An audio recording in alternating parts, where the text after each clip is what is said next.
तो हम लोग फर्स्ट चैप्टर को सबसे इजी तरह से समझेंगे और सिर्फ मेन टॉपिक देखेंगे, एग्ज़ाम टाइप। Let's start.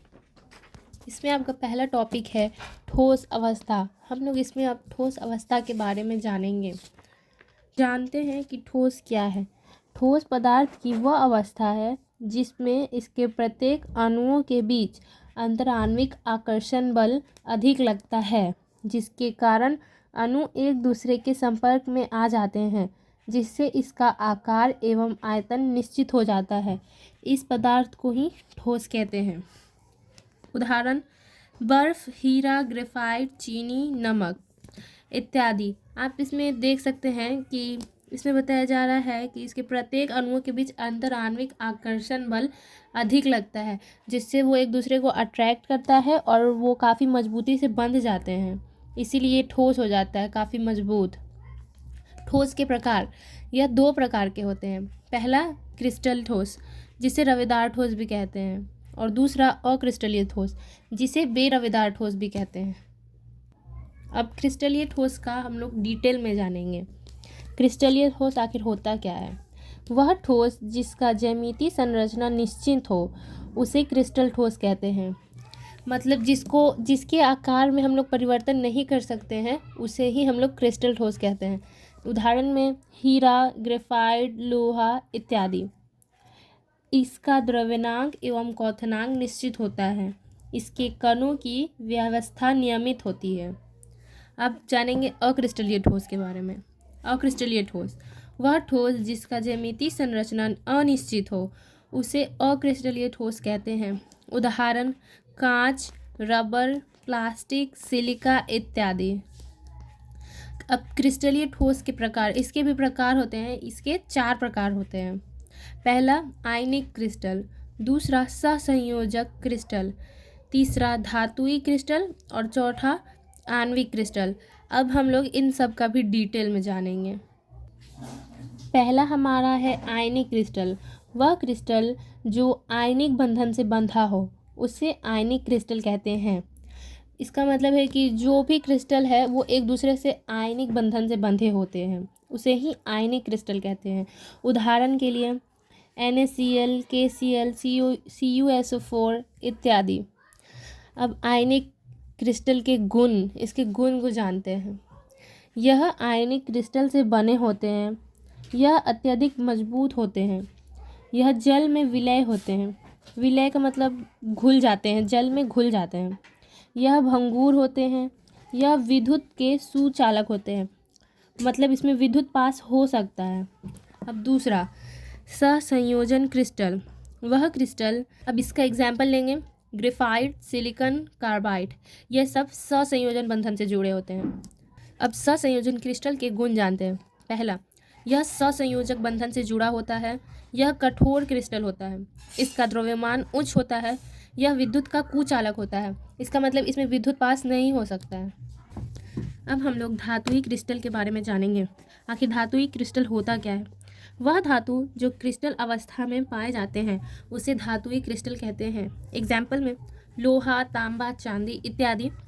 अब धातुई क्रिस्टल के गुण को समझेंगे। पहला, यह विद्युत का सुचालक होता है, मतलब इसमें विद्युत पास हो सकता है। यह ऊष्मा का सुचालक होता है, इसमें ऊष्मा भी पास हो सकता है। इसमें विशेष प्रकार की चमक पाई जाती है। इसका द्रव्यनांक एवं क्वथनांक उच्च होता है। आणविक क्रिस्टल। अब आणविक क्रिस्टल के बारे में जानेंगे। वह क्रिस्टल जो, अब आणविक क्रिस्टल के बारे में समझेंगे। आणविक क्रिस्टल वह क्रिस्टल जो आणविक रूप में पाया जाता है उसे आणविक क्रिस्टल कहते हैं। एग्जाम्पल में H2O, CO2 इत्यादि। आणविक क्रिस्टल के गुण, यह आणविक क्रिस्टल के गुण, यह आणविक अवस्था को दर्शाता है। यह वाष्पशील होता है। इसका द्रव्यनांक कम होता है। यह क्रिस्टलीय अवस्था में अपारदर्शी होते हैं।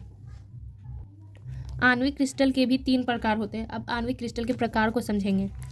यह 3 प्रकार के होते हैं। पहला ध्रुवीय आणविक क्रिस्टल, दूसरा अध्रुवीय आणविक क्रिस्टल, तीसरा हाइड्रोजन बंधन आणविक क्रिस्टल। अब इन सबको डिटेल में समझेंगे। पहला ध्रुवीय आणविक क्रिस्टल क्या होता है इसके बारे में। वह आणविक क्रिस्टल जो ध्रुवीय अवस्था को दर्शाता है उसे ध्रुवीय आणविक क्रिस्टल कहते हैं। उदाहरण HCl, HBr इत्यादि। अध्रुवीय आणविक क्रिस्टल, वह आणविक क्रिस्टल जो अध्रुवीय अवस्था को दर्शाता हो उसे अध्रुवीय आणविक क्रिस्टल कहते हैं। एग्जाम्पल में H2O2 इत्यादि। हाइड्रोजन बंधन आणविक क्रिस्टल, वह क्रिस्टल जो अणु के रूप में हो तथा प्रत्येक अणु के बीच हाइड्रोजन बंधन उपस्थित हो उसे ही हाइड्रोजन बंधन आणविक क्रिस्टल कहते हैं। एग्जाम्पल H2O, NH3 इत्यादि। अब हम लोग क्रिस्टल या आकाशीय जालक के बारे में समझेंगे कि आखिर ये होता क्या है। क्रिस्टल में उसके अवयवी कण, परमाणु या आयन नियमित रूप से व्यवस्थित होकर त्रिविमीय संरचना का निर्माण करता है, जिसे क्रिस्टलीय या फिर आकाशीय जालक कहते हैं। अब जालक बिंदु के बारे में, आखिर जालक बिंदु होता क्या है। किसी क्रिस्टल जालक में परमाणु, अणु या आयन उपस्थित रहते हैं तथा ये बिंदु के समान पाए जाते हैं, उसे जालक बिंदु कहते हैं। जैसे ये जो चरखुट घन है, जैसे ये घन है, इसमें जो ये छोटे छोटे बिंदु जो बने हैं इसे ही जालक बिंदु कहते हैं।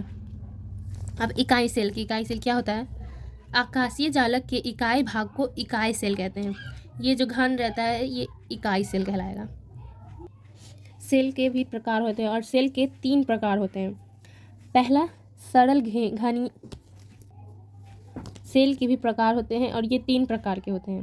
पहला सरल घनीय एकक सेल, दूसरा पिंड केंद्रीय घनीय एकक सेल, तीसरा फलक केंद्रीय घनीय सेल। अब इन सब का भी हम लोग डिटेल में समझेंगे कि आखिर ये होता क्या है।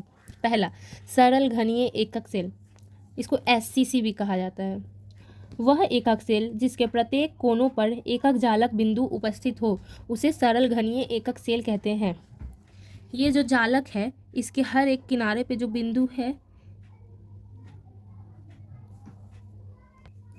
इसे ही घनीय एकक सेल कहते हैं। दूसरा पिंड केंद्रीय घनीय एकक सेल, जिसे BCC भी कहते हैं।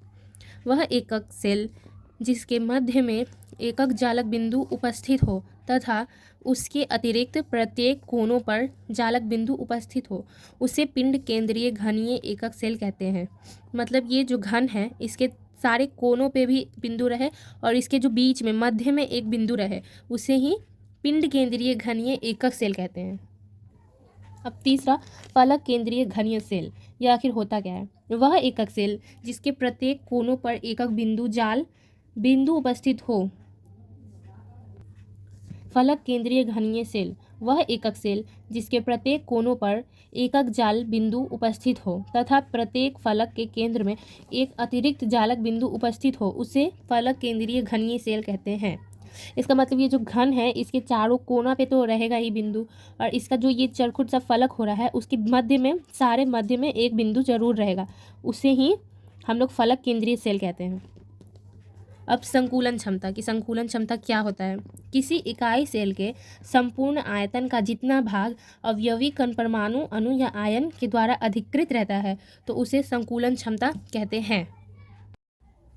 तो अब हम लोग समझेंगे कि आखिर प्रतिशत संकुलन क्षमता क्या होता है। संकुलन क्षमता के प्रतिशत को प्रतिशत संकुलन क्षमता कहते हैं। इसका फॉर्मूला होता है संकुलन इज इक्वल टू गोलन का आयतन बाई इकाई सेल का आयतन इंटू 100%। यही प्रतिशत संकुलन क्षमता का फॉर्मूला है। अब हम लोग समझेंगे क्रिस्टल में सीमित संकुलन। जब क्रिस्टल में किसी गोला को उसके पड़ोसी गोला स्पर्श करता है तो उसे सीमित संकुलन कहते हैं।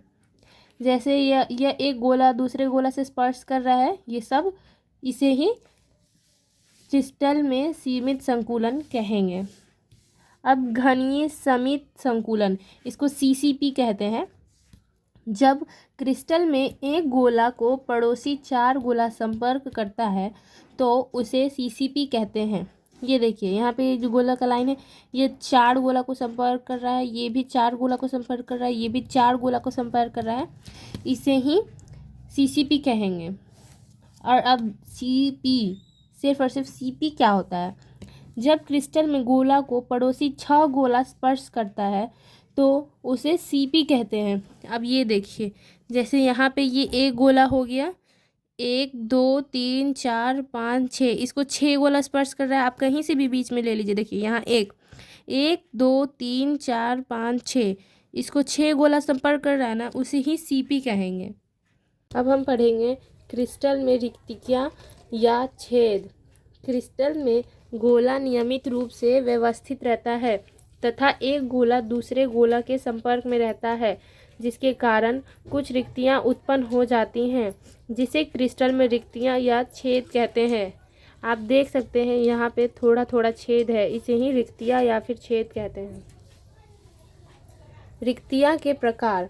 रिक्तियाँ के 2 प्रकार होते हैं। पहला चतुष्फलकीय, जिसे शॉर्ट में टीवी बोला जाता है, और दूसरा अष्टफलकीय रिक्तियाँ, जिसे ओवी बोलते हैं। चतुष्फलकीय रिक्तियाँ, इसे डिटेल में समझेंगे। वह रिक्तियाँ जो 4 गोला के संपर्क के कारण उत्पन्न होता है, उसे चतुष्फलकीय रिक्तियाँ कहते हैं। जो चार गोलाओं के बीच में उत्पन्न होती है, उसे ही चतुष्फलकीय रिक्तिका कहते हैं। और अब हम समझेंगे आज के लास्ट टॉपिक को, अष्टफलकीय रिक्तिका। वह रिक्तिका जो 8 गोले के संपर्क के कारण होता है, उसे अष्टफलकीय रिक्तिका कहते हैं। इसका मतलब जो 8 गोलों के बीच में जो रिक्तिका होती हैं, उसे ही अष्टफलकीय रिक्तिका कहते हैं। आज का ये टॉपिक यहाँ ख़त्म होता है। ये आज के पार्ट में ख़त्म नहीं हो पाएगा पूरा चैप्टर। कल उम्मीद है कि पूरा चैप्टर कंप्लीट हो जाएगा, और कल मैं आपको वीवीआई क्वेश्चन भी बताऊँगी। धन्यवाद।